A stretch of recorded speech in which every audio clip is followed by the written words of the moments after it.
Tudo bom, gente? A gente vai seguir, então, nosso aulão de revisão, Desafio SEI. A gente vai chamar agora o bloco de linguagens e códigos. O sonho da arquitetura interrompido. Os versos ainda ligados à tradição. A descoberta da tuberculose aos 18 anos. O roteiro aponta muitos percalços e grandes viradas. Das desilusões às paixões de um poeta enorme. 82 anos de pura poesia. Nada pode mudar a vida.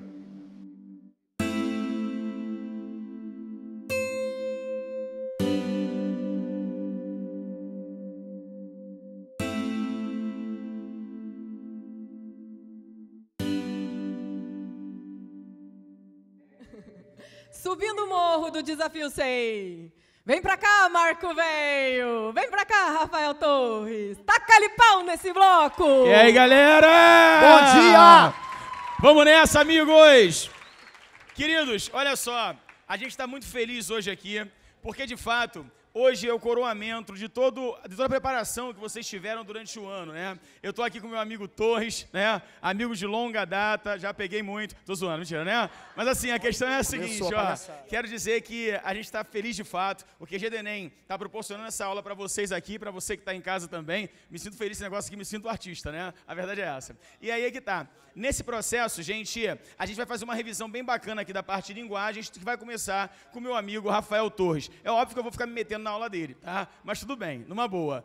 Vamos lá, Torres, começa aí, meu camarada. Vamos que vamos. Bom dia para quem está assistindo de casa, bom dia para todo mundo que tem a oportunidade que a gente vai ter agora de fazer uma revisão interessante para uma prova que nos últimos anos vem se transformando.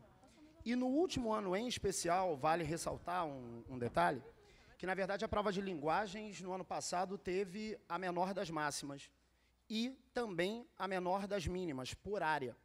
Isso na prática significa o seguinte: essa prova está se aperfeiçoando, essa prova está cada vez mais cobrando do aluno não só o conteúdo gramatical, como também está entrando em alguns outros méritos, que ou a gente trabalha sob o ponto de vista do treinamento, do desgaste com questão, ou a gente, na verdade, vai continuar a fazer prova como sempre se fez.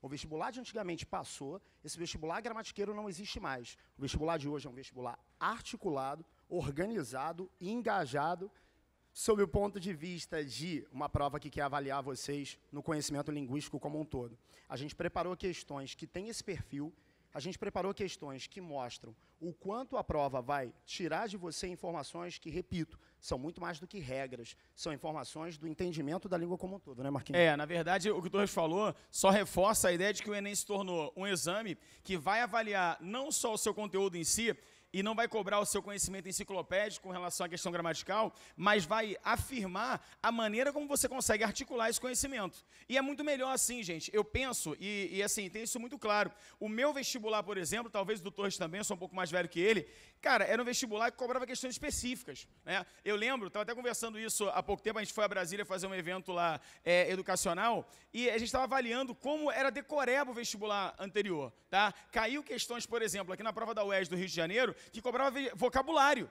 Poxa, você cobrava vocabulário do aluno, agora ditado praticamente, né? Então, assim, o objetivo não é esse, tá? Eu até comentei com os alunos uma coisa muito louca, né? Que tem muitas coisas que a gente aprende na questão da linguagem durante a vida inteira que não tem uma certa utilidade prática na vida. E o Enem mudou um pouco isso. Eu comentei a história minha, que é muito louca. Eu adoro contar histórias, tá, gente? Vou contar a história aqui, tá? A história é muito louca. Eu estava numa sala de aula, né? Não tão cheia como essa, mas uma sala de aula. E aí entrou uma menina, e essa menina estava com uma tatuagem, né? A tatuagem maneira, só que a mulher faz a tatuagem, pô, gigante, mas mostra só um pedacinho, pra tu ficar na dúvida, né? O que que é? E aí a menina tava com a tatuagem assim, eu falei, pô, fulana, que tatuagem é essa? A garota, Panapaná. Aí eu falei assim, Panapaná? Que parada é essa? Panapaná. Aí eu, Panapaná? Ela, Panapaná. Aí eu falei assim, cara, o que que é Panapaná? Ela tava pressupondo que eu, como professor de português, tinha que saber o que era Panapaná. E de fato eu deveria saber, mas eu não sabia. Alguém sabe o que é Panapaná aqui? Fala, filho, você. Me humilhou, né? Cala tua boca, tá? Gente, a questão é a seguinte. Panapaná é substantivo coletivo de borboletas, tá legal? E eu não sabia disso. E o nosso papo, então, ficou assim, sem sacanagem, ficou assim, ó. Ela falava, Panapaná, eu, Panapaná, ela, Panapaná, pô, Panapaná. Eu falei, filha, tu tá drogada, assim? Tá usando alguma coisa, né? Então, assim, gente, esse tipo de questão, hoje em dia, você não vai ver mais no Enem. O Enem, de fato, ele está exigindo da gente uma articulação das competências, das habilidades, e por isso eu acredito que ele seja um vestibular muito mais competente, né? Faz com que você, de alguma maneira, teste muito mais o seu conteúdo. O Torres vai começar agora aqui, trabalhando com vocês, e eu vou ficar me intrometendo, e depois eu continuo, beleza? Vamos que vamos aí, querido, manda que vai. Só antes, na verdade, da gente começar as questões, me ocorreu um outro detalhe que eu também queria chamar a atenção. Vocês têm outras aulas hoje ligadas à área de humanas, e nessas áreas humanas, a linguística também é fundamental. Mandou muito bem, bicho. Mandou muito bem. Na verdade, a gente percebe algumas questões de história e geografia, que você teria muito mais êxito na resolução, também levando linguagem em consideração, do que hoje você tem levado. Então, presta muita atenção. A prova do Enem não é uma prova de buscar a alternativa certa. A prova do Enem é uma prova de buscar eliminar aquilo que não for necessário. E o problema, principalmente na área de linguagem, Marquinhos pode confirmar. Confirma, porra. Não, com certeza, com certeza. E, na verdade, o que acontece é, as pessoas, às vezes, ficam entre duas alternativas e parece que não vão sair dali enquanto não resolverem isso. O problema no Enem, às vezes, é condicionamento de tempo. Otimiza o seu tempo na resolução das questões. Hoje, eu preparei algumas questões aqui, cujo principal objetivo é o quê? Primeiro, a gente ressaltar aspectos teóricos comuns da prova e, segundo, falar um pouquinho de padrões de erro, que me chama muito a atenção. Dá uma olhada lá. Cara, a gente fala pouco, né? Fiquei até preocupado assim. Eu falei, vou falar de novo. Vou lá não, gente. Vai lá, vai, Torres, manda ver. Taca ali pau, Torres. No bom sentido, é claro, gente. Vamos lá, vai. Tá fora. Felipe, solta a música aí. Você normalmente tem dificuldade com questões ligadas a verso devido ao fato de, historicamente, buscar o que o autor pensou em dizer. E não importa. A interpretação de um texto poético só pode ser feita mediante aquilo que foi colocado e não no que se pensou em colocar. Aliás, isso vale para a redação de vocês. Fazendo até um pouco a ponte com a aula anterior, é importante ressaltar que, às vezes, você não faz a descontextualização do que escreveu para aquilo que pensou em dizer, e aí você acaba entregando a tua intenção e corrigindo, às vezes, a sua intenção em vez de corrigir o seu texto. Cuidado com a revisão textual, porque aí diz mais respeito a essa parte de linguagens. Quantos erros você não deixou passar e depois voltou à redação corrigida e você fala assim, caramba, como é que eu deixei isso aqui passar? A revisão textual está diretamente conectada à nossa parte gramatical, então fica muito atento para não deixar erro bobo passar batido, porque mais do que ponto, você perde moral. Não esquece que parte dessa avaliação tem subjetividade sim, e essa subjetividade acaba interferindo na tua nota final. Entrega coisas que não queimem o seu filme. Agora, voltando, vamos lá para o slide, para dar uma olhada no que os versos podem trazer para a gente aí de informação. Vai para o slide, vai para o slide. Ok. Isso, vamos lá. Deixa eu dar uma olhada, em primeiro lugar, na letra como um todo e acompanhe o raciocínio. Veja, não diga que a canção está perdida, tenha fé em Deus, tenha fé na vida, tente outra vez. Não foi uma, não foram duas, não foram três. Foi muito mais do que isso. A quantidade de ocasiões no Enem que se falou a respeito de interlocução. Quem está pegando prova anterior do Enem sabe o quanto isso cai, o quanto isso é cobrado. Então fica a dica, marcas de interlocução, não é não, Marcos? Isso é fundamental mesmo, o Torres tocou num ponto muito bacana. E assim, o Enem sempre cobra isso, tá? Quando você pensar em interlocução, acho que é fundamental pensar em verbos no imperativo. E acho maneiro você anotar isso também aí, vamos lá? Olha só, pensa em verbos no imperativo, você vai pensar em pronomes de segunda pessoa, você vai pensar, por exemplo, num uso que é interessante, que é o uso do vocativo, quando você se direciona a alguém e faz um chamamento. Essa ideia é fundamental. Já aconteceu também deles pegarem esse uso estilístico do vocativo, tá? E quando você fala em uso estilístico, você vai associar aí ao que a gente vai chamar de figuras de linguagem, tá? Amigos, só uma questãozinha. Toda vez que você tem um vocativo, automaticamente você associa isso a uma figura de linguagem. Qual é essa figura de linguagem? Alguém lembra? Adoro isso, né? Gente, essa figura de linguagem se chama apóstrofe. Alguém respondeu ali. Mentira, não, né? Olha só, a apóstrofe, ela trabalha o uso estilístico do vocativo. E isso pode aparecer também numa questão que trabalha a questão de marca, né, da interlocução. Isso pode aparecer para você, tá? E é uma questão importante no Enem, tem sido muito recorrente. Vai, Torres. Sim, aí a gente continua, outros verbos no imperativo vão aparecer e uma coisa que já chama atenção na segunda estrofe, dá uma olhada, ela começa com o pois. Valor semântico de conectivo. Está lembrado de um outro vestibular que você fez esse ano, em que isso apareceu com regularidade? exame de qualificação da UERJ. O que a gente sempre fala para a UERJ em relação a valor semântico de conectivo também vale para o Enem. Então, você vai fazer o seguinte, você vai pegar as orações coordenadas e você vai pegar as orações adverbiais. Aí você vai me perguntar, pô, mas oração cai? Não estou preocupado com aquela nomenclatura toda, não. Eu estou preocupado com o último nome. Causal, concessiva, comparativa, conformativa, monta uma tabela com aquilo. Tá? Rapaziada aí, no dia a dia, sabe que a gente faz isso com regularidade. Coloca os conectores correspondentes a cada semântica. Isso no Enem aparece e aparece com frequência. Agora, na poesia, eu queria ressaltar um detalhe. Repara que o pois, volta para o slide, o pois aparece no início de um verso.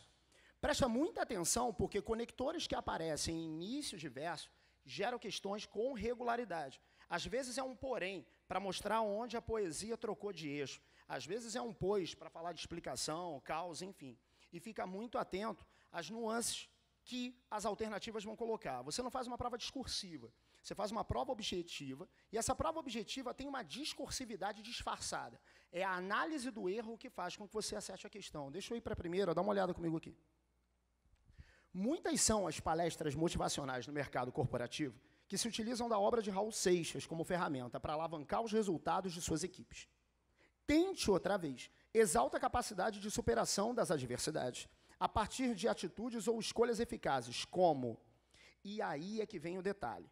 Às vezes, a alternativa do Enem não é eliminada por um fator, mas até mesmo por mais de um. O problema é, você não tem muito tempo para fazer a prova. Ou seja, perceber o primeiro fator de eliminação já é para jogar fora. O problema é que, às vezes, você tem um hábito, e ele é péssimo, de achar que a alternativa pode melhorar. Ela não vai melhorar. Se ela tem um detalhe ruim logo no início da composição, isso já faz com que ela tenha que ser eliminada. Então, não perde tempo. Não perde tempo, porque tempo é ponto. Não esquece que você está falando de uma prova que não tem todas as questões valendo a mesma coisa.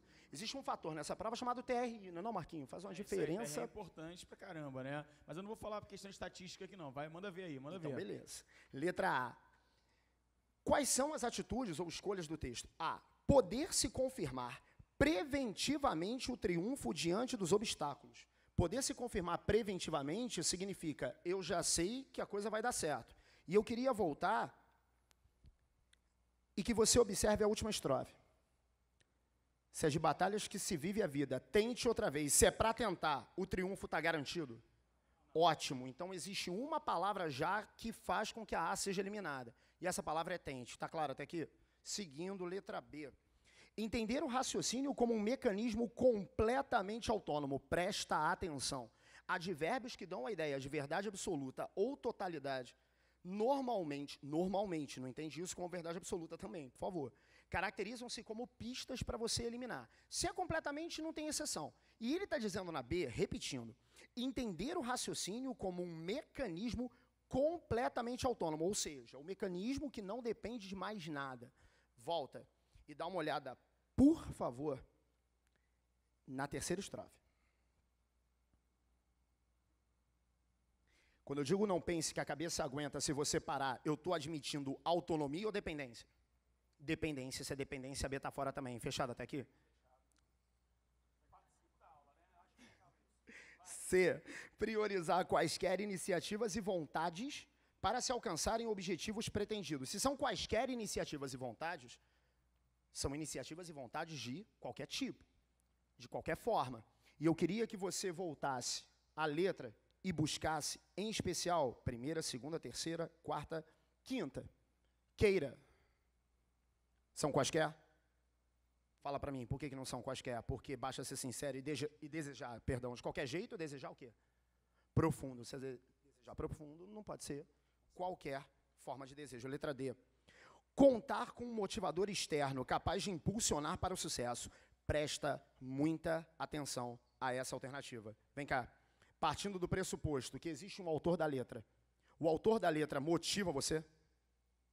Sim. Agora, a pergunta diante disso é a seguinte, ele motiva, mas ele fala na música a respeito de alguém que motive? Se ele não fala a respeito de ninguém que motive, o fato de ele motivar não significa que isso possa se tornar gabarito. Deu para entender a ideia? Então, na verdade, o que significa essa alternativa aparecer nessa questão. Cuidado para você não confundir intenção de autor com que o texto deixou que você lesse. Isso é muito comum no Enem. Por quê? Porque o cara vai puxar conhecimento de mundo e vai fazer com que, na verdade, você transforme isso em quê? Em uma linha de raciocínio, mas que não bate com a questão. Beleza? Tranquilo? Sim, ele fala em fé em Deus, mas contar com um motivador externo, nesse caso, vai gerar um outro problema. Vou para a letra E e depois eu volto para ilustrar o que você está colocando, tá? Perceber condições externas e internas ao homem para se alcançar a vitória. Perceber condições externas são as condições com as quais ele pode contar diante do cenário que foi colocado aí, com a força interna dele e com uma força externa.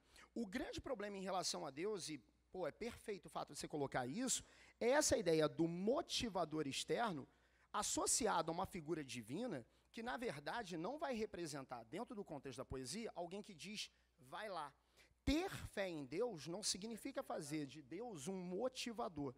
Muito importante você colocar isso por um outro fator, que é a ideia de a gente confundir palavras quanto ao significado e achar que elas são sinônimas, quando, na verdade, não são. Aliás, esse gancho é sensacional para o Enem. Sinonímia, antonímia, hiperonímia, hiponímia, ou as chamadas falsas sinonímias. Deixa eu te dar um exemplo. Se você usar os verbos amar e adorar, dependendo do contexto, eles podem criar uma relação de identidade. Quando você diz que ama sair, que adora sair. Agora, num relacionamento, se você trocar um verbo pelo outro, dependendo do teu interlocutor... Vai dar problema. Dormir de calça jeans. Amor não dá problema? Dá, né? Problema Minha gigantesco. mulher tá ali, gente, eu pergunto logo, né? Porque eu tenho medo dela, tá? Vai. É justo. Entendeu a ideia? Então, na verdade, o fato de ter fé não faz de Deus o motivador do processo. Cuidado com isso, porque motivador é aquele que coloca para frente, aquele que faz agir. Quando eu digo que eu tenho a fé em Deus, eu creio, mas não que ele conduza. Motivador conduz, direto ou indiretamente, fechado? Rapaziada, então, diante das condições, gabarito, letra E. Beleza, eu queria falar uma coisa que o Torres tocou aqui, que eu acho que é bacana também. Como o Enem exige de você uma possibilidade mínima de tempo, eu queria muito que você tivesse uma leitura objetiva. Então, eu tenho sugerido aos meus alunos uma coisa, e você vai ter que fazer isso se você se sentir à vontade para fazer, tá? Normalmente, como você tem que fazer uma leitura bem direta, eu costumo dizer aos alunos que eles podem ler o enunciado antes de ler o texto. Tá? Eu acho que isso conduz, muitas vezes, a sua maneira de interpretar. Se você se sentir à vontade para fazer isso, eu acho que você ganha ponto com isso na hora da prova. Você vai ganhar tempo. E ganhando tempo, você tem possibilidade de acertar mais questões. Então, assim, é uma dica, acho que é uma dica possível para você, se você se sentir à vontade. Beleza? Manda ver aí, garoto. Ressaltando um detalhe no que o Marquinho falou, que é imprescindível. Ler esse enunciado antes garante uma leitura condicionada do texto, com a qual você só tem que tomar um cuidado, e isso está previsto no que o Marquinho fala, que é a ideia do enunciado preparado para essa leitura prévia, que acaba gerando aqueles condicionamentos, e uma alternativa pronta para esse cara que faz leitura rápida. É leitura objetiva. Uma coisa que é importante na objetiva é a questão dos verbos de comando. A gente pensa muito em verbo de comando na discursiva, né? Relacione, cite, justifique. Mas na múltipla escolha ele também existe. Esteja atento a esse verbo de comando, porque ele pode conduzir para a melhor resposta. Tudo bem até aqui? Tranquilo? Então, vamos seguir. Vamos para 2. Nenhuma análise textual se aproxima da eficácia sem que sejam levados em consideração os mecanismos coesivos, que, por definição, permitem que partes de uma obra deixem de ser, simplesmente, componentes, para juntos estruturarem uma unidade de sentido. Anota, mecanismos coesivos. Eu estou falando de repetição de palavra, eu estou falando de referenciação de palavra, eu estou falando de uso de conector, é a cara dessa prova. Vale lembrar que coesão e coerência aparecem lá nas competências da correção da redação. E a sua prova de linguagem é uma prova de redação. Não deixa de ser na medida em que ela está avaliando a capacidade que você tem de ler e de interpretar. Então, presta atenção. Tudo que você aplica para produção textual pode ser utilizado como ferramenta de entendimento, ok? E outra, os gêneros, as variações entre os gêneros. Um detalhe que o Marquinhos vai trabalhar depois na parte dele, mas saber o que é uma bula, saber o que é um manual de instruções de uma televisão, saber o que diferencia os textos uns dos outros. Lembrando que tipos são 3, lembrando que gêneros são derivados desses 3. A gente fala de descrição, narração e dissertação como tipologia. E depois disso a gente vai construindo os outros gêneros. Para que serve o gênero? Quem é rato de prova aqui, quem está fazendo prova anterior, sabe do que eu estou falando. Quantas questões você não pegou que diziam basicamente assim, é uma bula. O que faz com que esse texto possa ser identificado como uma bula é, letra A. Isso eu estou dando exemplo como bula, tá? Mas vários outros textos já apareceram, né, Marquinhos? Essa parte de gênero eu acho que é imprescindível. Agora vamos dar uma olhada aí no que a questão quer. Diante das opções linguísticas de Raul Seixas na construção da letra da música, pode-se afirmar que o quê, hein? Letra A. Os verbos no imperativo evidenciam a ligação entre as estrofes a partir da apelação ao mesmo interlocutor, marcado pela segunda pessoa gramatical. Volta e dá uma olhada. Tem verbo no imperativo em todas?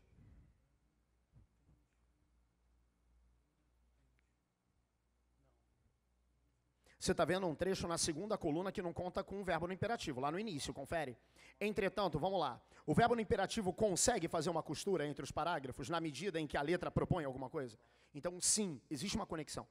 Agora, tem um detalhe na alternativa que faz com que ela não sirva. Voltando lá, e esse detalhe está onde? Fala para mim. Está no início ou está no final da alternativa?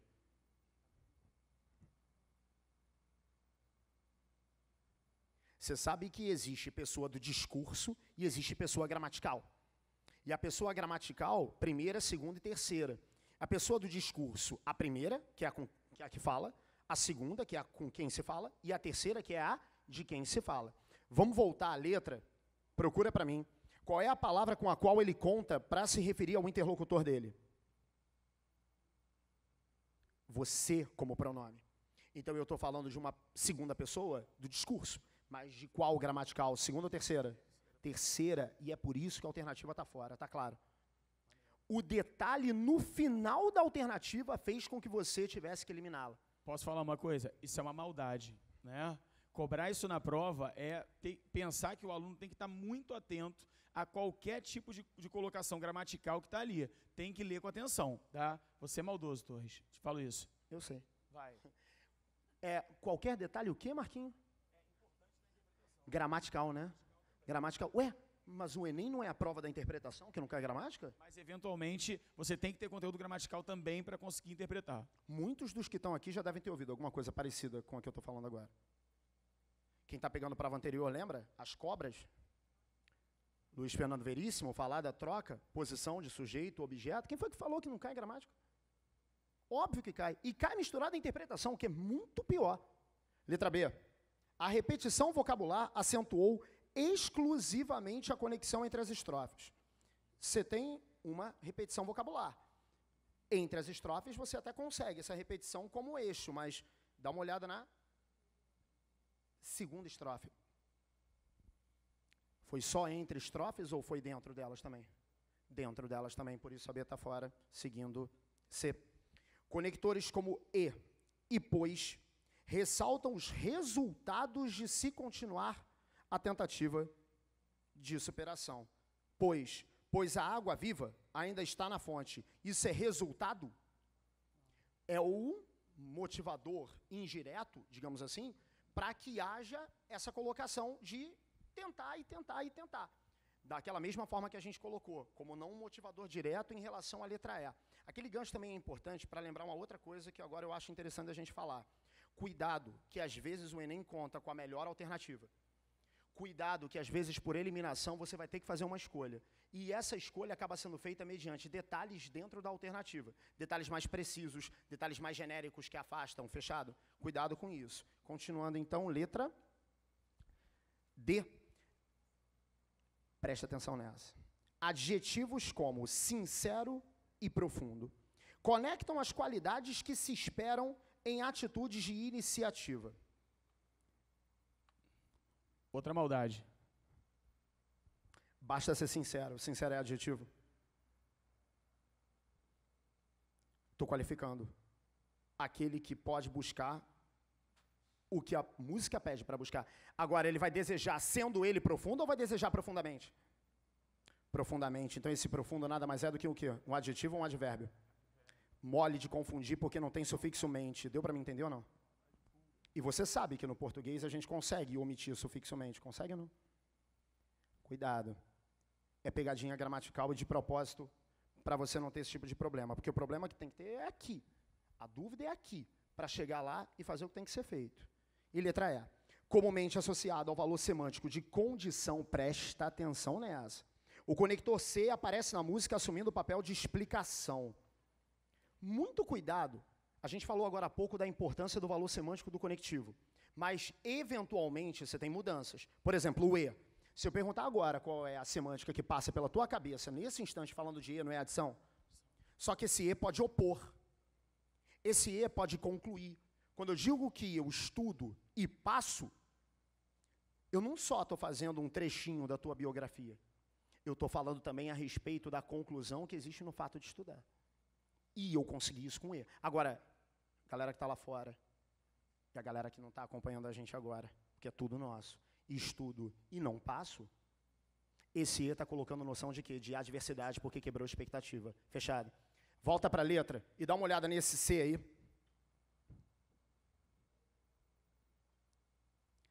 Dá uma olhada no verbo que tem do lado dele. E não diga que a vitória está perdida se é. Está no indicativo, não está? Se está no indicativo, está expressando o quê? Certeza ou hipótese?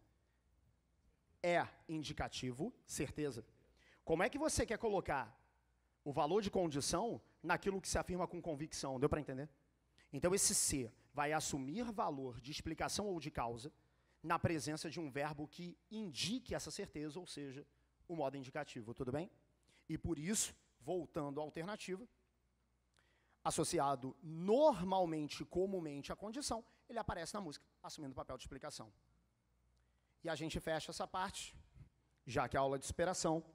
Existe uma campanha, que eu acredito que todo mundo aqui conheça, que é o Teleton, e eu fiz questão de trazer não só pela questão da temática da aula, mas também por um outro fator. Esse fator se chama linguagem não verbal e também a linguagem mista ou híbrida. Quem pega a prova anterior sabe, tirinha, história em quadrinho, campanha do Ministério da Saúde. Quantas de dengue você já não pegou para dar uma olhada? Quantas a respeito de uma série de outras variantes sociais você também já não viu em prova? Cuidado, cuidado com detalhe. Eu não trouxe tirinha hoje porque eu preferi explorar um outro aspecto, menos explorado do que talvez seja em sala. Mas, preste atenção, tirinha, linguagem não verbal. Fica atento a sobrancelhas, a olhos, a passagens temporais. Fica atento a qualquer detalhe visual que pode ser imprescindível para a resolução da questão. Estado de espírito interfere? Claro. A partir do momento em que você consegue visualizar a face da personagem e com isso entender se ela está mais irritada, menos irritada. Questões de ironia, por exemplo. É o famoso dizer o contrário do que se pensa. Parece tudo muito vago, mas não é aí. É texto se opondo a contexto. E, às vezes, a imagem favorece bastante isso. Não, com certeza. Essa parte de figura de linguagem. Dá uma olhada aí. Todo herói precisa de ajuda. Por que você acha que criaram os super amigos? Campanhas midiáticas frequentemente convocam espectadores, ouvintes e internautas a se engajarem presencial ou até mesmo financeiramente em relevantes projetos sociais, fazendo uso de variadas estratégias de persuasão em prol desse objetivo. Considerando a aplicação de tais recursos, letra A, faz-se uso de metáfora como forma de exaltar beneficiados pela campanha em sua capacidade de aceitação de restrições físicas. Volta lá. Claro que não. Aceitação? Resignação? Não. O molequinho quer voar ali, porra, né? Olha a cara dele. Não, esse negócio de propaganda é muito bom, né? Os caras sabem usar mesmo. Posso falar uma coisa, Torres, aqui, que eu lembrei, do nada? Cara, uma vez eu tava vendo uma propaganda muito boa da Sinaf Seguros. Sabe o que é Sinaf Seguros? Vocês pegaram essa época aí? Eles começaram fazendo uma propaganda muito boa, mais mórbida, na qual eles colocavam uma pessoa que tinha morrido, né? E tinha feito seguros de vidas. Então, a pessoa estava lá morta, e as pessoas pegavam o morto, levantavam e ficavam assim, fulano é um bom companheiro. Essa foi a primeira, foi proibida, tá legal? E aí, logo depois eles começaram a trabalhar a questão da publicidade de uma maneira bem legal. Um dia eu estava passando ali pelo viaduto Paulo de Fronten, vocês conhecem aqui no Rio? O pessoal que está de fora, é um viaduto ótimo aqui no Rio, sempre está, vazio, não tem engarrafamento, né? E aí a questão eu estava passando por aí, estava vindo de carro rápido, que eu ia dar uma aula. Cara, nessa hora, eu olhei assim para o outdoor e tinha uma velhinha, tá? Porque a Sinaf adorava usar velhinhos, não sei se é porque tem a questão da proximidade com a morte, né? Mas assim, ele usava uma velhinha aqui assim, e aí tinha lá uma velhinha rindo, que era sempre uma velhinha rindo. Aí, cara, a velhinha rindo assim, aí eu olhei e falei, pô, é da Sinaf. Quando eu olhei, já todo empolgadão, tava assim, Sinaf Seguros, ótimo para quem lê enquanto dirige. Cara, me deu um negócio ali, ó. Naquela hora eu falei, cara, funcionou essa propaganda, né? Então, assim, propaganda normalmente é ótimo mesmo. O molequinho ali, né? O molequinho ali não sou eu, esse aí, né? O molequinho ali tá mostrando que, pô, ele não tá resignado, ele tá querendo voar. Então é muito legal. Vai, Torres, manda ver. Letra B. A interrogação retórica estreita os laços de interlocução, exigindo do receptor respostas diretas. Por que você acha que criaram os super amigos? Se a letra B valesse, é porque a propaganda gostaria, de fato, que você respondesse o porquê de você achar que criaram. E quando, na verdade, a pergunta é só para fazer o quê? Refletir, pensar a respeito do assunto, letra C. Optar pela generalização visa incluir em um mesmo grupo doadores e motivadores da campanha. Todo herói precisa de ajuda. Quando você olha para a linguagem não verbal, está claro que a figura do herói é aquela que está sendo beneficiada pelo processo e não a que está colaborando. A que está colaborando tem todo o seu mérito, tem toda a sua vantagem, mas não o que a propaganda diz a respeito dessa pessoa. Letra D. Escolhe-se um pronome de tratamento como forma de estreitar a relação com grupos específicos de interlocução. Eu estou usando esse você para falar com um nicho social em especial? Não, mas para falar com qualquer pessoa que tenha condição de colaborar na campanha. Fechado, gabarito letra E. Percebe-se a aplicação de intertextualidade a partir de recursos, como formatos de letra e imagem. Quando você olha para a letra, você não faz uma associação direta ou ao logotipo, ou mesmo a chamadas de filme de super-herói, e a imagem também colabora para que se crie essa relação de intertextualidade. Só um detalhe. Intertextualidade se realiza de N maneiras, até daquelas cujo nome você não conhece. Porque a gente fala muito, né, Marquinhos, de intertextualidade como paráfrase, paródia, citação, epígrafe, hipertexto, e tem N possibilidades. Contigo, garoto.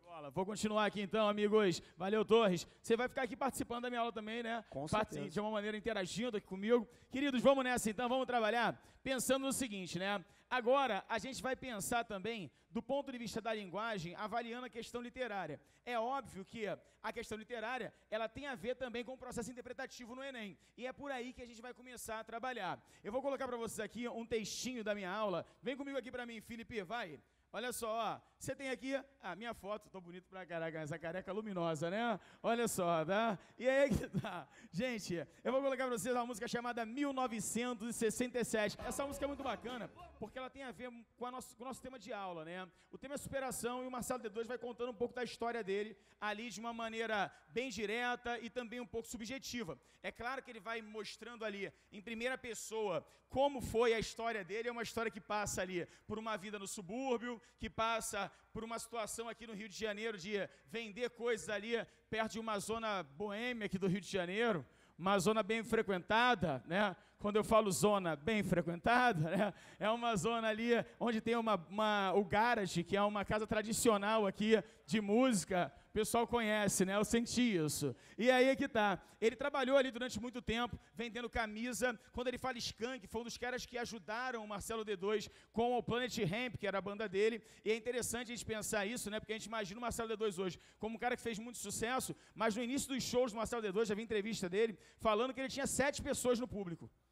E ele falou assim, cara, eu olhava para o rosto da pessoa, né? Era eu e ele, era meu amigo ali, tá? E aí que tá. Gente, quando a gente começa a imaginar assim, a gente percebe que o cara de fato passou por muitas coisas e a música vai mostrando isso de um modo geral, tá? É desse jeito que a gente vai começar a pensar a questão que eu vou trabalhar com vocês agora, questão número 3, tá legal? Olha só, passa aqui direto, fala, querido. Posso puxar claro que pode, vai lá, manda ver. Olha só. Marquinho conta a história do Marcelo e fala a respeito da composição da música. É impressionante o quanto, às vezes, a gente, na minha maneira de enxergar, perde a oportunidade de contar com a história como ferramenta no estudo da literatura. Seria muito interessante que você fizesse contextualizações temporais em relação aos estilos de época, às características dos autores, tá? A gente não está falando mais do vestibular que exige que você decore característica de estilo e de autor, mas a gente está falando de um vestibular que é transdisciplinar. E a presença da história, né, Marquinho? Eu acho com certeza, faz toda a imprescindível. diferença. Não, você contextualizar é fundamental no Enem. E ali você vai começar a entender, tá? Vamos lá comigo aqui, então, para o texto. E ele fala o seguinte aqui, ó. Nascido em São Cristóvão, morador de Madureira. Tem gente de Madureira aí, gente? Ô, lugar bom, hein? Madureira, hein? Gosto muito de lá. Madureira é um lugar ótimo. Um dia eu tava lá, assim, dando uma aula, aí eu parei, assim, para ver, tinha um cara em cima de um negócio ali nu, né? Eu achei isso bem legal. Madureira é ótimo, um lugar muito bom, muito animado, né? Desde pequeno acostumado a subir ladeira. Me lembro muito bem dos meus tempos de moleque, que sempre passava férias no final do 7-7. Padre Miguel, sempre 10 na bateria. Saudoso mestre André, sempre soube o que queria. Mestre André foi um dos grandes mestres de bateria aqui do Rio de Janeiro, né? Ele inclusive, foi um dos caras que inventou a paradinha na bateria. Já estou falando em paradinha no Carnaval Carioca, né? Cara interessante. Ele, inclusive, é pai também do Andrezinho, o cara que fez parte de um grupo muito bom aqui do Rio de Janeiro. Ótimo, chamado Grupo Molejo, né? Você conhece? Da dança da bruxinha, dessa preta, dessa loura, né? E aí é que tá. E aí, vamos continuar aqui. E ele fala o seguinte, futebol na Rua F, foi no Campo de Baixo, você sabe, meu tio gentil era um esculacho, eu andava pelas ruas vestindo meu bate-bola. Você sabe o que é bate-bola, gente? Ainda existe bate-bola por aqui, assim? Né? Bate-bola, o pessoal que está fora do Rio, bate-bola, são pessoas que se vestem de bate-bola, né? Eles têm uma bexiga e ficam batendo os outros na rua, né? É uma diversão ótima aqui no Rio de Janeiro, também é um negócio legal. E aí ele continua aqui falando o seguinte, se tu passasse em minha frente, melhor tu sai fora. Carnaval de rua, perigoso, divertido, mas passei por tudo isso, entre mortos e feridos, graças ao meu pai, o pessoal do Tramela, Sérgio Cabrito, meu padrinho, não dava trégua. Lembra do Cassino Bangu, de vez em quando eu ia lá, curtir um funk, ver a mulherada rebolar, Cool and Bands, and the Matters de James Brown, entre só alegria e não tinha pau, né? E a música é gigantesca, ele vai falando aqui de muitas coisas, depois ele se mudou, né? E ele fala assim, ó, eu quero ver se tu é homem mané, do jeito que eu fui, que eu sou, quero ver do que você é homem mané, do que nem... E aí ele fala assim, no Andaraí, Grajaú, o bicho pegava mais. Quando pichava muro, sempre tinha um correndo atrás. Carlos Peixe, meu camarada, de vez em quando no piche, outras na baforada. Aí é brincadeira, né? Marcelo D2 aí estimulando a parada, né? E aí ele continua. Vida de moleque, sempre sangue bom, calote no ônibus, pra ir à praia no verão, pra ficar um pouco mais, roubava no supermercado, Reynolds, né? Pra mim isso nunca foi pecado, sempre no Maraca vendo o Mengão jogar, Zico Adilho Júnior fazendo a bola rolar, e aí ele vai falando várias coisas legais aqui, principalmente a parte do Flamengo, eu gosto muito, tá? Então assim, ó, nesse processo, o Marcelo D2 ele vai contando meio que a história da vida dele, e a partir daí a gente vai fazer uma análise. Eu quero que você pense o seguinte, ó, contextualizar é fundamental. Entender o contexto, entender a história e a partir daí você partir para a análise, beleza? Tudo bem, gente? Sim ou não? Sim ou não? Fala para mim, vai. Sim, né? Vamos nessa então, ó. Vem comigo aqui. Vamos para a questão agora, questão número 4. Aqui, na verdade, é a minha questão número 1. Ele fala o seguinte... Na letra de 1917, Marcelo D2 faz uma opção linguística que confere ao texto, quando você pensa em opção linguística, você vai fazer a análise a partir das relações de linguagem, né, Torres? Né? Quer falar sobre isso? Você é um cara que é muito bom nisso, né? Vai, manda ver.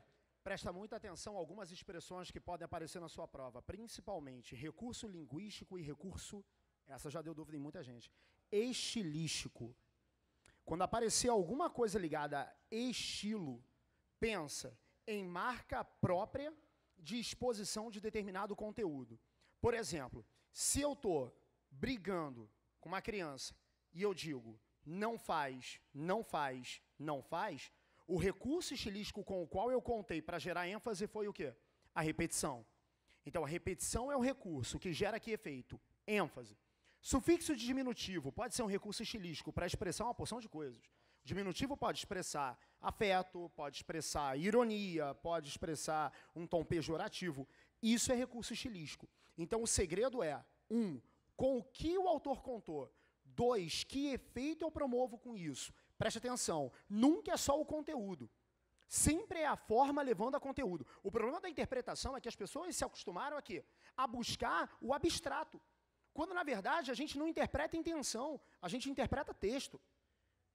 Quando o candidato do Enem entender que toda a resposta vem mediante escolhas de autoria e não simplesmente numa tentativa de adivinhar o que ele pensou em dizer, as coisas ficam muito melhores. Preste atenção aos detalhes físicos e não aquilo que, de repente, você interpreta, mas por conta própria. Tranquilo? Beleza, vamos continuar então, gente, pensando o seguinte, ó. Ele faz uma opção linguística que confere ao texto, letra A. Caráter moderno pelo tom confessional usado predominantemente. Gente, a música tem caráter moderno, sim ou não? Caráter moderno ou tradicional? Moderno. Todo mundo concorda comigo, sim ou não? Sim, né? No entanto, eu posso falar que o caráter moderno advém aí de um tom convencional? Posso falar, perdão, confessional? Posso falar isso? Não. Por que não? Porque eu posso ter tom confessional em qualquer movimento estético. Eu posso ter em qualquer momento da produção cultural e literária. Vou dar um exemplo para vocês. Por exemplo, todo mundo conhece romantismo, conhece, sim ou não? Tá? Romantismo pode parecer para você amanhã. Todo mundo conhece um poeta chamado Álvares de Azevedo, sim ou não? Claro que você conhece, né? Autor fundamental da Lira dos 20 anos, tá? Um dos autores mais importantes do Ultra o quê, hein, gente? Fala para mim, vai. Romantismo, né? E aí é que tá. O Álvares de Azevedo, por exemplo, ele tem um texto chamado Lembrança de Morrer, que é um dos mais famosos dele. Texto esse no qual ele vai falar mais ou menos assim, olha só. Não chora. Quando meu peito rebentar-se a fibra, que o espírito enlaça a dor vivente, não quero que derramem por mim uma só lágrima em pálpebra demente, e nem desfolhem da matéria impura a flor do vale que adormece ao vento. Não quero que derramem por mim uma só lágrima em pálpebra, uma só gota de triste pensamento. Ele não está colocando para fora, né, esse sentimento dele, sim ou não? Ele não está fazendo isso num tom confessional, sim ou não? Sim, no entanto, esse texto é um texto romântico e não um texto moderno. Logo, pensando dessa maneira, a letra A está certa ou está errada, gente? Está errada, beleza? Vamos para a letra B aqui, ó. Ele fala o seguinte: o tom metafórico, por tratar de uma realidade comum a todos os brasileiros. Queridos, eu posso dizer, por exemplo, que essa realidade do Marcelo D2 é a realidade de todos os brasileiros? Eu posso falar isso? Claro que não, claro que não. Ike Batista não vivia isso, né? Hoje vive. Sacanagem, tô zoando. Desculpa, Ike, tá? Olha só, ó. Gente, quando você pensa dessa maneira, né, você percebe que a B também está errada. C, intertextualidade pela referência a autores anteriores. Esse detalhe é interessante, o Torres começou a tocar aqui na questão da intertextualidade, e é importantíssimo isso para o Enem. O Enem, ele quer que você trabalhe intertextualidade na avaliação interpretativa e, ao mesmo tempo, na redação. Poxa, tu chega na redação e faz ali uma citação, coloca ali um argumento baseado, né, num elemento de autoridade, e isso faz você ganhar ponto, tá? Então, assim, quando a gente pensa tradicionalmente em intertextualidade, como o próprio Torres falou, a gente pensa em quê? Em paródia e pensa em paráfrase. No entanto, a gente vai ter inúmeras formas de intertextualidade. Por exemplo, gente, citação. Todo mundo conhece citação aqui, sim ou não? Citação acontece quando você faz o quê? Quando você... Boa, gente, estou estudando, acho que isso é legal, né? Importante estar assim. Agora, o detalhe interessante é o seguinte: quando você pensa em citação, tradicionalmente você vai pensar na citação que está entre o quê? Fala para mim, vai. Aspas, né? Eu pego o texto de alguém, coloco ali entre aspas no meu texto, e isso é uma citação. Gente, isso é a citação mais convencional. Nós podemos ter inúmeras formas de citação. Eu vou te dar um exemplo que talvez você conheça, tá? Todo mundo conhece Adriana Calcanhoto? Todo mundo conhece, sim ou não? Genial, Adriana Calcanhoto, não é? Ela tem uma música que é assim, eu vou cantar. Não. Olha só, alguém falou não aí, cala a Eu boca. também. Foi tu, Orlando, né? Cala a boca, Orlando, tá? Olha só, gente, eu vou cantar. 1, 2, 3 e... Blan... Nada ficou no lugar. Conhece essa música? Mas não é essa não, sacanagem. Olha só, ó. A música é a seguinte, olha aqui, ó. A música é essa daqui, ó. Vê se você conhece, vai. 1, 2, 3... Vai, Torres, toca aí. Toca no bom sentido. Oh, desculpa, vamos lá, ó. 1, 2, 3 e... Ainda sinto seu perfume pela casa. Ainda tenho você... Tá horrível, vamos de novo, vai, vamos lá, ó. 1, 2, 3 e... A outra até jogou o negócio no chão ali, né? Pô, se manifestou, vamos lá, ó. 1, 2, 3 e... Ainda sinto seu perfume pela casa. Ainda tenho você. Porque o meu coração dispara quando sinto seu cheiro dentro de um li. Ainda sinto seu perfume pela casa. Ainda tenho você na sala, porque o meu coração dispara quando sinto seu cheiro dentro de um livro. o que, gente? Ninguém conhece? Então eu vou te ajudar. Ele fala assim, boa, amor, boa. Dentro da noite veloz, né? Gente, quem escuta essa música a primeira vez, de repente, obrigado, né? É isso, vou ficar nu, né? Gente, desculpa, amor, desculpa, né? A questão é a seguinte, ó. Gente, quando eu falo isso pra você, alguém que, por exemplo, né, não conheça a referência, talvez vai pegar essa música e falar assim, poxa, a pessoa estava em casa, e aí estava com saudade de uma outra pessoa, aí viu o livro ali. Aí foi lá pegar o livrinho. Aí foi ler. Aí sentiu o que, gente? O cheirinho do outro. É? E quando ela sentiu o cheiro, ela foi lendo e a noite passou o que, gente? Rápida. Né? Porra, não é nada disso. Tá? É isso. Tá? No entanto, quando eu falo para você dentro da Noite Veloz, eu estou falando de um dos livros mais importantes do maior poeta brasileiro vivo chamado Ferreira Goulart. Tá? A Adriana Galcanhoto está citando aí o Ferreira Goulart. Quem conhece o Ferreira Goulart fala, caraca, muito maneiro. E quem não conhece, fala, pô, maneiro também, legal, né? É. Então, assim, logo depois, ela faz uma outra referência, que ela canta a mesma parte, até o momento que ela fala assim, quando eu sinto o seu cheiro dentro de um livro, na cinza das horas. Esse livro, Na Cinza das Horas, é o quê, gente?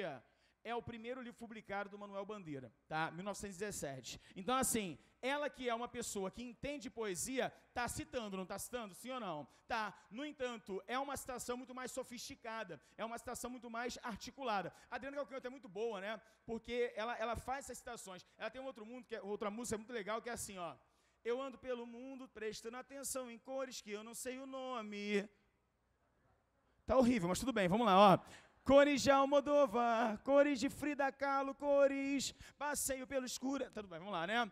Gente, quando ela fala cores de Almodóvar e cores de Frida Kahlo, ela está fazendo o quê, gente? Citação.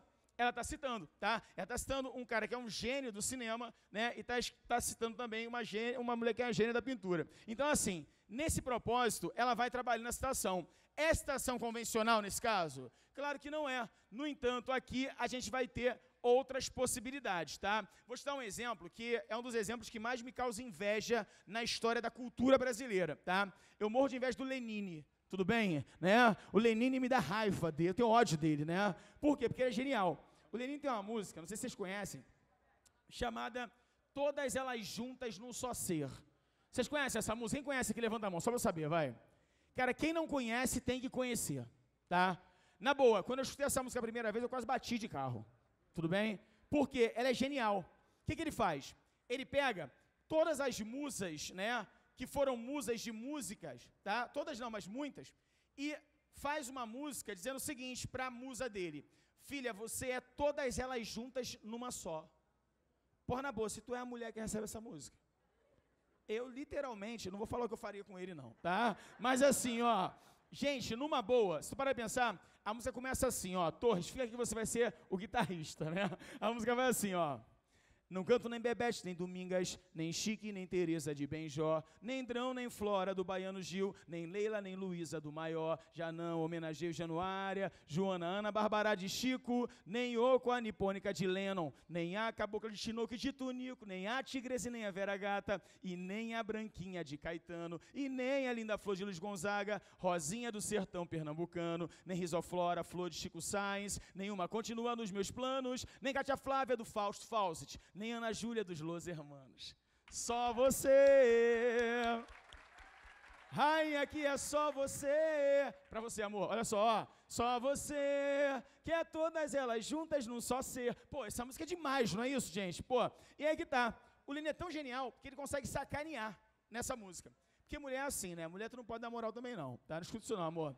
Mulher tem que fazer assim, pô, tem que dar moral, mas ao mesmo tempo tem que chegar pra ela e falar, pô, esculacha um pouquinho, né? Que ela se apaixona. E aí é que tá. O que acontece é o seguinte, gente, na boa, tem uma parte da música que ele fala assim, ó, se um dia eu visse uma musa com parte dos seus dotes e seus dons, que inspira parte dos compositores na arte das palavras e dos sons, tal qual Madeleine Jacquebel, ou com a Madalena de Martinho, ou Maybelline Six Jacquebel, ou a Manequim do time do Paulinho, num canto de Caim, minha moça prosa, e a música inspiradora do Alice. Se um dia eu visse uma moça dessas, confesso que eu talvez não resistisse, mas veja bem, meu bem, minha querida, isso seria só por uma vez só em toda a minha vida, ou talvez duas, mas não mais que três, né? Ou seja, gente, isso é simplesmente genial. Esse cara está fazendo o quê? Ele está citando. Então, a intertextualidade, ela pode ser como citação, ela pode ser como paráfrase, e normalmente ela aparece como paródia, né? Quando você pensa numa paródia, você pensa tradicionalmente na paródia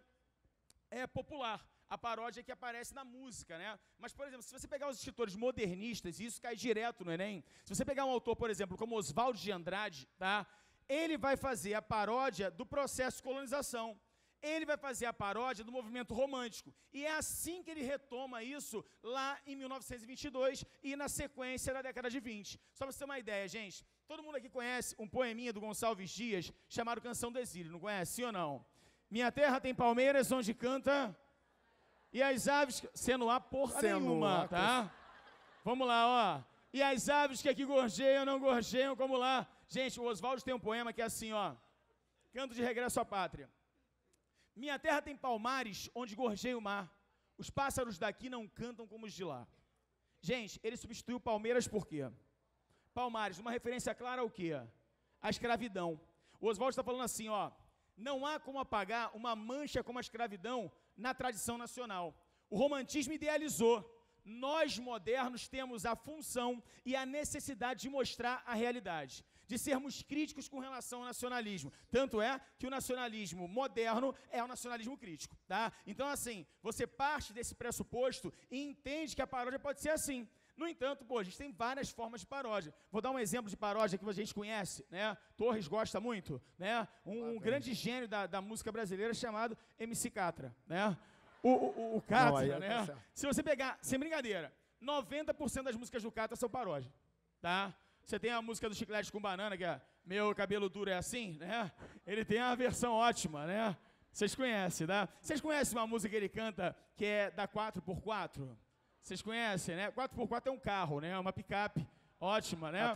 E ele tem uma música assim, né? Na 4x4 a gente... Whisky energético, nada sério, vai rolar o adultério.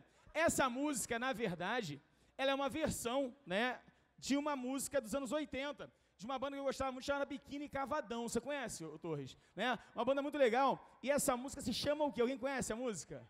Tédio, né? Como é que é a música, né? Sentado no meu quarto, o tempo voa. Lá fora a vida passa e eu aqui à toa. Eu já tentei de tudo, mas não tenho remédio pra acabar com esse tédio. Pam, para, né? Ou seja, ele ali tá fazendo o quê, gente?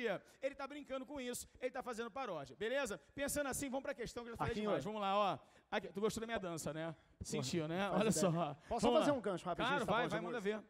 Emicida, Projota, Cidade Negra, Detonautas. Você tem uma música brasileira que trabalha a temática social de uma forma tão profunda, tão sincrônica, tão contemporânea a gente, fica a sugestão. Às vezes, e eu também trabalho com a parte de redação, a gente lê alguns textos em que as pessoas buscam sempre, Marquinhos falando da citação me fez pensar nisso, as mesmas citações e as mesmas fontes. Não vamos desgastar os autores com os quais a maioria dos candidatos já conta. Vamos começar a pensar em música brasileira também. Rafael, você está falando para copiar necessariamente o verso? Não, mas como inspiração mesmo. Você vê o Tico Santa Cruz já com um repertório muito significativo. E como a gente está falando de um tema que merece intervenção, então tem problemática, não custa nada. Para quem não curte, inclusive, tá? Dá uma ouvida de leve, busca uma letra ou outra, o YouTube está aí. Você pode baixar uma série de vídeos a respeito. Acho justo para dar uma ilustrada bacana aí na tua capacidade de argumentação. Muito bacana, inclusive não fica repetitivo, né? E é um dado bacana de originalidade que também é cobrado na hora da redação. Mas vamos voltar para cá, ó. Gente, intertextualidade pela referência aos autores anteriores. Olha, Intertextualidade teria se ele fizesse referência aos autores. E, na verdade, ele não faz isso, né? Ele faz referências muito mais pessoais do que necessariamente a escritores anteriores, tá? Vamos para a letra D, ele fala assim, ó, caráter espontâneo pelo uso da primeira pessoa e pelas referências subjetivas e coloquiais. Tem isso na música, sim ou não, gente? Tem, não tem? Ele usa a primeira pessoa, sim ou não? Fala para mim, vai. Usa, né? Usa um discurso subjetivo, sim ou não? Usa, é tom memorialístico. Logo, nesse caso, a resposta seria D. Vamos na letra E rapidinho, ó. Visão tradicionalista pelas referências à produção poética tradicional. Claro que não. Deixa eu fazer uma observação aqui que é importante. Quando a gente pensa em produção poética tradicional, a gente vai ter que pensar num conceito. Qual é o conceito, gente? Forma. Qual é o conceito? O conceito de forma. O que significa isso? Eu vou trabalhar métrica, eu vou trabalhar rima, tá? Eu vou trabalhar linguagem padrão, beleza? E nesse processo, olha só, o movimento modernista, é que eu estou falando no esquema já nordestino também, para me integrar com o pessoal do Brasil. É isso aí, né? E aí que tá, ó, o movimento modernista, ele vai trazer uma novidade. Ele vai criar o que a gente vai chamar de liberdade formal. O que significa isso? Eu não tenho mais o verso metrificado, eu vou ter o verso o quê? Livre, beleza? Eu não vou ter mais o verso rimado, né? Eu vou ter o verso o quê, gente? Branco, beleza? Eu não vou ter mais a linguagem formal, eu vou buscar a linguagem o quê, amigos? Coloquial. E nesse processo, eu incorporo tematicamente o cotidiano. Ó, isso que eu estou te falando é fundamental e eu estou dizendo aqui, está gravado. Vai cair amanhã, tá? Vai cair amanhã. Por que eu estou falando isso? Porque eu sei que vai cair. Porque eu sou, tipo, vidente, né? Eu sei que isso vai cair amanhã. Mentira. É porque sempre cai, tá? E o Enem vai trabalhar isso como um elemento formador da nossa identidade. O movimento modernista, ele entra nesse processo. E isso é fundamental, beleza? Gente, pensando assim, qual é a resposta mesmo? Fala pra mim, vai. Letra o quê? Vai. Letra D de dado, né? Beleza, vamos passar para outra questão aqui. E essa tem uma música aqui do nosso querido Lulu Santos, né? Não é só do Lulu Santos, é do Nelson Motta também. Mas gente, vocês viram o Lulu Santos no The Voice ontem, gente? Lulu Santos estava animado, hein, ontem, né? Mas aí que tá, vamos voltar para cá. Queridos, a questão é a seguinte, ó. Essa música, ela fala da superação de uma outra maneira, tá? Ele vai trabalhar o que o Nelson Motta, que está fazendo 70 anos agora, um dos maiores compositores da música brasileira, esse cara, ele vai trabalhar uma questão que ele vai chamar de zen surfismo, né? Nos anos 70, 80, eles começam a olhar para a vida de maneira diferente, né? E começam a ver a vida como algo que passa e que não volta necessariamente atrás, tá? E essa ideia, essa transição, essa passagem, essa fugacidade vai ser a temática fundamental dessa música aqui. Todo mundo conhece a música Como uma Onda, não conhece? E agora eu não vou nem pedir para botar a música lá não, a gente vai cantar, tá? Mas a gente vai cantar emocionado, tá? Por quê? Eu tenho certeza que você agora tá, de alguma maneira, nervoso, porque amanhã é o grande dia, tá? E eu tenho certeza que você teve um esforço muito grande para estar aqui. Você se lembrar, por exemplo, no início do ano, você vai perceber como você era e como você está agora, tá? Eu costumo dizer para meus alunos, isso é verdade, quem está aqui é meu aluno sabe disso, tá? Poxa, eu falo assim no primeiro dia, gente, a gente não vai sentir o ano passar. E é verdade, tá? Pensa nos alunos que estavam nas suas turmas presenciais e em quantos ficaram. Pense em quanta gente ficou pelo caminho nesse processo. É absurdo, mas quem quer passar tem que estar aqui. Quem quer passar e entrar na universidade pública tem que querer, tem que ser muito mais forte. E é por isso que eu quero que agora você cante com todo o vigor da tua vida. Eu vou cantar com o meu vigor, tá legal? E o Torres também, tá? Gente, olha só, bota a música aí, gente, para quem não sabe, vai, Felipe, bota aí, ó. A música é Como uma Onda. Vai, Felipe, bota pra mim aí, por favor. Vai, Felipe. Obrigado, né? Gente, olha só. Caramba, não precisa nem... Beleza, bota, pode botar. Gente, é agora, hein? É agora. Você vai se libertar, hein? É isso. Nada do que foi será de novo. Pera aí, rapidinho, Felipe. Para aí, Felipe. Me desafiaram aqui, mandaram tirar a letra. Vamos tirar. Não bota a música, não. Eu vou cantar. Beleza? E agora eu quero ver, né? Gente, sem letra, você que vai cantar comigo. Vai, Torres. Tan, taranam, tan, né? 1, 2, 3 e... Nada do que foi será De novo, do jeito que já... Não bota, não bota. Vai isso, volta pra cá, ó. Vocês vão cantar, mas assim, eu quero que vocês cantem comigo. Vamos lá?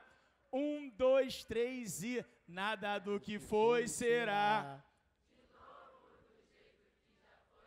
O quê? Passará. Bota pra fora agora, vai. A vida vem em ondas como... No indo e vindo infinito. Tantan, tantan, tudo que se vê não é igual ao que a gente viu há um segundo. Tudo muda o tempo. Onde? Agora bota pra fora, vai. Vai. Não adianta fugir, nem mentir pra si mesmo agora. Vai. Agora. Sempre. O quê? O quê? O quê? Aí, galera, valeu, hein? Porra, não é sacanagem não, vocês cantam mal, mas, pô, são animados. Eu gosto de gente assim, né? Ok, vamos pra questão, vai. Ó, eu esqueci de dançar, vamos lá, ó. Clássico dos anos 80, a música Com uma Onda, de Lulu Santos e Nelson Motta, representou o que os autores chamam de zen surfismo, isto é, uma maneira diferente de entender a vida e superar as contradições e perdas da geração. Assim, pode-se dizer que a visão do eu lírico... Gente, é interessante pensar nisso, porque o Enem cobra sempre esse tipo de relação. Quando você pensa em visão do eu lírico, não é necessariamente a visão do autor, tá? O autor já tocou numa questão aqui importante e a gente vai voltar a ela agora. É a visão do eu lírico, né? Desse ente literário que aparece aí na questão poética, beleza? Pensando desse jeito, a gente vai fazer o seguinte, olha só, vamos lá, ó. Assim, pode-se dizer que a visão do eu lírico, letra A, reproduz um sentimento de superioridade com relação à passagem do tempo. Eu posso dizer que o eu lírico se sente superior à passagem do tempo, gente? Claro que não, ele fala, pô, não adianta fugir, nem mentir para si mesmo agora, há tanta vida lá fora, né? Ou seja, ele está falando o que aí, gente? Não dá, eu não posso fazer, não posso segurar isso, tá? Isso é interessante, só uma observação, vale a pena falar. Tem uma autora que o Enem ama, chamada Cecília Meirelles. Você conhece? Claro que você conhece. Ela é uma autora da segunda geração de que movimento mesmo? Só para lembrar, vai. Modernista, né? E aí que tá. A Cecília Meirelles, ela é uma das autoras importantes dessa passagem, né, dos anos 20 para os anos 30, porque ela vai trabalhar uma tradição, que era uma tradição do século XIX, que é o simbolismo. Ela é considerada uma autora neossimbolista, tá? E uma das tendências mais fortes da Cecília Meirelles é trabalhar o que a gente vai chamar de fugacidade do tempo, que é mais ou menos o que ele vai trabalhar aqui. A Cecília Meirelles, gente, ela é presença garantida em prova. E um detalhe interessante, ela tem um poema muito bacana, chamado Motivo, que fala exatamente sobre isso. Vocês conhecem Motivo, sim ou não? É assim. Me dê motivo... Não, mentira, tô zoando. Desculpa, não pode perder a piada. Vai, vamos lá. A música é assim. O poema é assim. E o pior é que o poema é bonito, eu não posso ficar falando isso, vai estragar o clima. Silêncio. Motivo. Esqueci. Sacanagem, tô zoando, mentira. Motivo. Eu canto porque um instante existe e minha vida está completa. Não sou alegre, nem sou triste, sou poeta. Irmão das coisas fugidias, atravesso gozos e tormentos e carrego noites e dias no vento. Se desmorono ou me edifico, se permaneço ou me desfaço, não sei se fico ou passo. Eu sei que canto e a canção é tudo. Tenho sangue eterno e a asa ritmada. Um dia eu sei que estarei mudo, mais nada. Reparou que existe um ritmo nesse poema? Que existe uma musicalidade nesse poema? E repara, ele está falando o seguinte, ela está falando o seguinte, olha, eu sei que eu vou morrer, e não tem jeito, e a única maneira de eu conter a morte é com a minha obra, é vencer a passagem do tempo, é mudar o que o Luciano está falando aqui. Vamos voltar para a questão, ó. Posso pegar um fala, gancho? Rafa. Marquinhos falou de autor, muito cobrado, esquece do Marcos Banho não, tá? Variação linguística. Preconceito linguístico. A tua prova trabalha o conceito de uma língua não a partir das noções de certo e errado.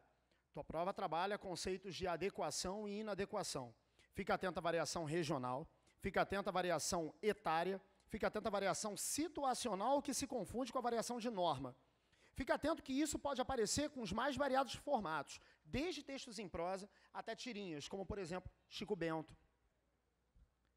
Mafalda, não na variação linguística, mas no que diz respeito à geopolítica, Agar, o Viking, a relação entre Agar e Helga, a esposa, e muitas outras tirinhas que aparecem. Sugestão: lê despretensiosamente isso, você joga no Google, coloca em imagens, dá uma olhada nas tirinhas. Assim como outra coisa, Marquinhos também pode me confirmar, quando a tua prova fala de vanguarda, ela parece que sempre vem ou com os mesmos quadros ou com os mesmos gabaritos. Você vê, por exemplo, questão de cubismo, que fala de variação de planos, variadas tendências, variados planos, ou mais de uma dimensão. Algumas questões chegam ao nível de obviedade muito grande. E essa obviedade vem por uma construção de padrão. Então, fica atento a isso. Tirinha também é uma pedida muito interessante para a tua prova, tá? De domingo. Beleza, vamos dar continuidade aqui, gente, pensando o seguinte, ó, letra B. Revela metaforicamente a proximidade das relações humanas e dos fenômenos naturais. Não é esse o objetivo, né? Ele está falando de relações humanas e ele compara, no entanto, não tem a ver necessariamente com a questão dos fenômenos naturais. Letra C. Propõe, pela abordagem metalinguística, a proximidade entre literatura e realidade. Só para lembrar, gente, quando eu falo para você em metalinguagem, eu estou falando da relação entre o código explicando o quê?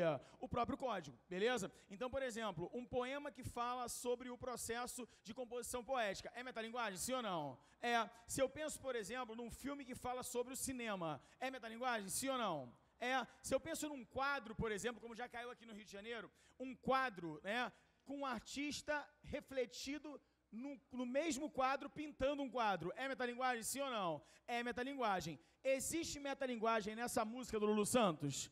Não. Então, nesse ponto, ela está errada, beleza? Vamos continuar, ó, pensando na letra D de dado. Olha só. Expõe a fragilidade das relações humanas por meio de visões antagônicas. Meus amigos, olha para cá, ó. Quando eu falo para você em visões antagônicas, eu estou falando em contraposição. Eu estou falando em oposição. Quando eu penso em figuras de linguagem, por exemplo, que representam a ideia, né, de oposição de ideias, eu estou pensando em que mesmo? Fala para mim, vai. Eu penso em antítese e penso também em que, gente? Paradoxos, né? Antítese e paradoxos sempre aparecem nas suas provas, então tem que ter atenção, inclusive às diferenças básicas entre os conceitos. Quer falar? Acho que um outro detalhe também importante dentro desse mérito é o seguinte: às vezes, dentro de um mesmo trecho, você tem mais de uma figura. E o detalhe, às vezes, algumas dessas figuras são mais específicas e outras mais genéricas. É o caso do paradoxo da antítese, por exemplo. Já apareceu em prova questão com alternativa, que deveria ser paradoxo, né, Marquinhos, se a gente analisasse de um ponto de vista mais específico, mas o que tinha lá era antítese. Como, por exemplo, dentro de uma hipérbole. A hipérbole, que é o exagero proposital. Dá para fazer isso a partir de uma metáfora. Então, é perfeitamente possível você encontrar uma questão que tenha um trecho com caráter hiperbólico, mas não apareça hipérbole como alternativa ou como ferramenta, mas sim metáfora.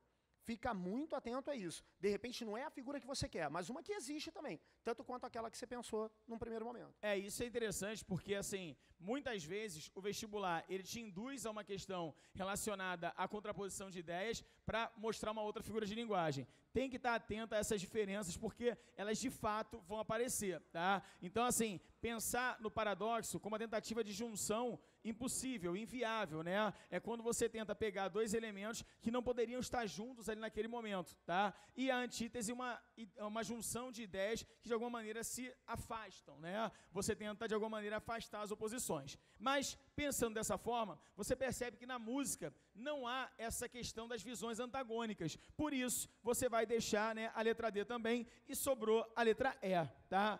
Quando você fala em letra E, vamos pensar, ó, revela a fugacidade da vida e a impossibilidade de se deter a passagem do tempo. Bom, gente, a música fala sobre isso o tempo todo, tá? A principal temática dela é o como uma onda, né? Ou seja, a vida passa e ela não vai voltar mais. A fugacidade do tempo, a fugacidade da vida. Por isso, a resposta aí é letra o quê, gente? Letra E. Beleza? Amigos, olha só. Terminamos as questões, tá? E aí é que tá. É o momento da nossa despedida com relação a vocês. Marquinhos. É um momento fundamental para a gente dar o nosso depoimento com relação a esse ano. Posso puxar? E o Torres vai falar também, claro. Né? É óbvio, tá? Vai, querido, você puxa e eu termino. Tá bem. Você puxa? Desculpa, gente, vai. Senhores, vamos lá. Anota se puder. Conhecimento de mundo. Só anota, depois eu explico. Confia em mim, vai. Tem muita cara de confiável, não? Mas confia. Marquinhos, dá credibilidade aí. Obrigado. Conhecimento de mundo. Falsa causa. Para a galera que está acompanhando aí, de casa. Conhecimento de mundo. Falsa causa. Falso efeito.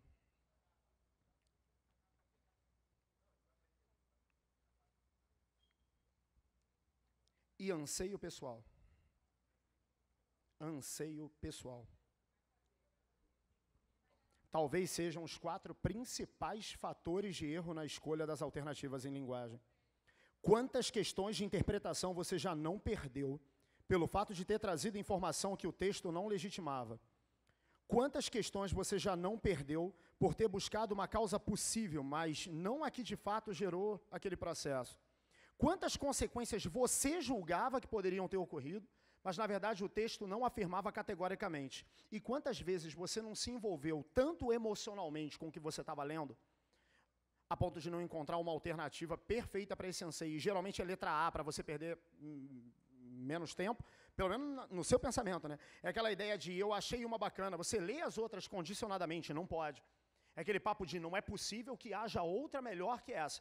E aí, quando você vê, a foi colocada estrategicamente para gerar isso. Marquinhos, fazer a despedida, então, da minha parte, tá? Rapaziada, em primeiro lugar, falei isso nas minhas turmas, aliás, beijo para todo mundo com quem eu normalmente estou e o mesmo beijo para as pessoas com quem eu não estou normalmente. Prazerzaço estar aqui.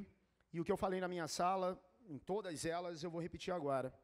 A gente fala muito sobre não ter dúvida, né? Mas eu queria que você tivesse uma. O que se passou na cabeça de quem está tentando a mesma vaga que você, a ponto de achar que essa pessoa pode tirar o que é teu de mérito? Vai e curte a viagem, porque tem algo muito bacana te esperando lá depois. Sorte não, sucesso para quem está nessa sala, para quem está acompanhando de casa, sucesso para quem fez por onde. E muito obrigado pela oportunidade de estar aqui com vocês. Estou muito feliz, ainda mais dividindo o palco com essa figura que a gente, né, faz o quê? Quanto tempo que eu te como? Faz muito tempo e o curioso é que a gente nunca tinha tido a oportunidade de dividir palco, né, Marquinhos? O que é um palco, né? Perto de uma cama. Enfim, eu estou muito emocionado, antes de tudo, por estar com um cara que sempre foi referência em muito do que eu fiz no magistério e muito orgulho de fazer parte de uma equipe que conta com tanta gente do lado de fora e é uma baita responsabilidade, mas é uma responsabilidade que a gente abraça, sabe por quê? Porque são vocês o objetivo final. Sucesso para vocês, tudo de bom. Valeu.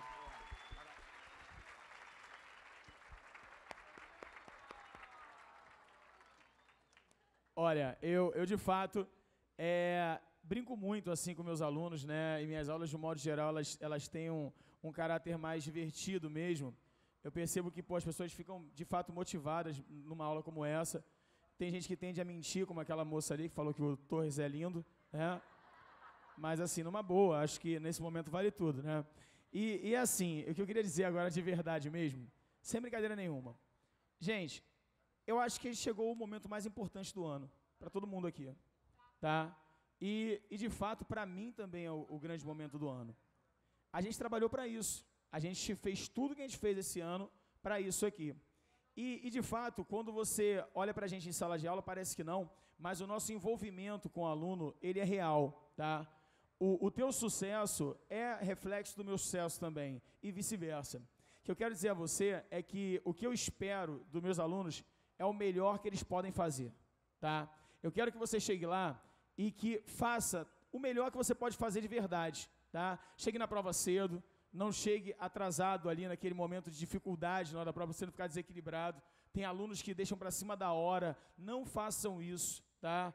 Eu tive, no ano passado, uma aluna que queria pular o portão da UERJ, pô, maior vergonha, né? Então, assim, eu queria dizer a vocês... Tem promoção de supermercado no meio do caminho para atrapalhar o trânsito também. Então, assim, ó, de verdade, galera, que vocês façam a melhor prova do mundo, que tenham tranquilidade para fazer o que vocês sabem, porque eu tenho certeza que vocês se prepararam para isso, que ficaram o ano inteiro estudando, e que não foi fácil para ninguém, eu tenho certeza disso, e que vocês vão ter o mérito de chegar a uma universidade pública sem sombra de dúvidas, tá? Tudo de bom para vocês, arrebentem lá, e eu vou estar rezando por todo mundo aqui. Valeu, beijão Sucesso, aí, rapaziada! Sucesso pra todo mundo, valeu. Um abração, beijão de verdade. Falou. Olha, e eu tô até emocionado, por uma merda, agora eu tenho que anunciar um negócio aqui, né? O que você quer? Tanga. Ah, não, é verdade. Eles estão pedindo para eu fazer aqui uma dança, né, que eu prometi de tanga, mas não vai dar. Minha mulher tá aí, não vai ser possível, né? Ok, tudo bem. Depois a gente realiza isso.